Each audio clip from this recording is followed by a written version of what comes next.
অনেক সময় আমরা গীতার যে কোনো একটি শ্লোকের জীবনে প্রয়োগ বা ব্যাখ্যা জানতে চাইলে বলতে পারি না।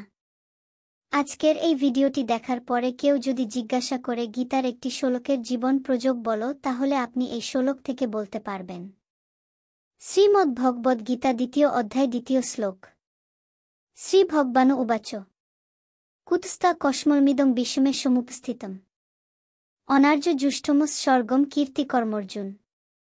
শ্লোকটির বাংলা অনুবাদ।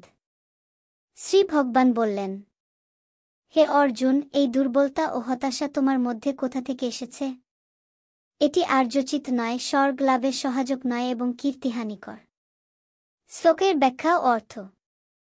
এই শ্লোকে শ্রীকৃষ্ণ অর্জুনকে তার যুদ্ধ থেকে পিছিয়ে আসার মানসিক অবস্থার জন্য তিরস্কার করছেন।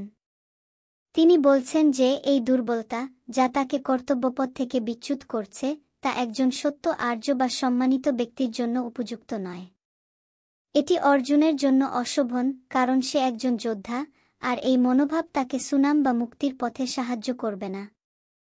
শ্লোকটির সারমর্ম হচ্ছে, কৃষ্ণ অর্জুনের ভীরুতা ও শোককে ধিক্কার দেন।